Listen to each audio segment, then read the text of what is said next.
Iğdıra ilk dəfə də gəldim. Həqiqətən də çox təriflədilər ki, Iğdıra getməlisən. Benim için əslində bu Gökkuşağı təpələrini görən zaman yadıma kanyonlar düşdü ki, bir vaxtlar hər dəfə yay tatillərinə gedərkən bizi kanyonlara deyirlər aparın. Dedim kanyona gitmeye ihtiyaç yok. Hal-hazırda Türkiye'də, Iğdır'da, Tuzluca'da böyle bir kanyonlar var. Ama çok istəyərdim ki, necə ki Çində və digər xarici ölkələrə gedən zaman bu kanyonlara böyük bir turist səfəri olur. Çox istəyərdim ki, həmin o turist axını burada gəlsin.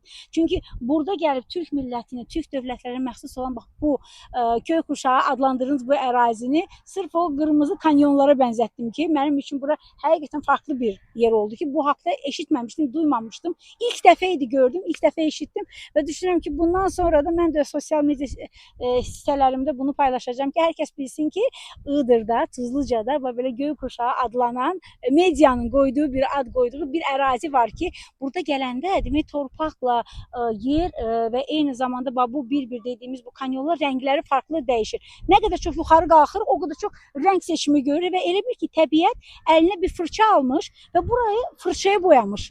İstənilən Gökkuşağının rəngi bax burada, bu portretdə var. Əminəm ki, rəssamlar buraya gəlmiş olsa buranın bu gözəl görüntüsünü biz fotoyla, videoyla verebilmeyeceğiz. Bunu yalnız gözle görmek gerektir. Ona göre de herkese tövsiye ederim, davet edirəm ki, Iğdır'a gelmiş olsanız mütləq və mütləq şəkildə Tuzluca'da bu Gökkuşağı deyilən əraziyə gəlin. Buradaki bax bu günəşlə, ayın artıq gecə ilə günəşin toqquşması anını və təbiətin bax gözəl rənglərini bunu hiss etmək, duymaq lazımdır. Hər kəsin içində olan o hissiyat, o sevgi, o məhəbbət həmin dəqiqə oyanacaq. Çok güzel bir möhtəşəm yerdir.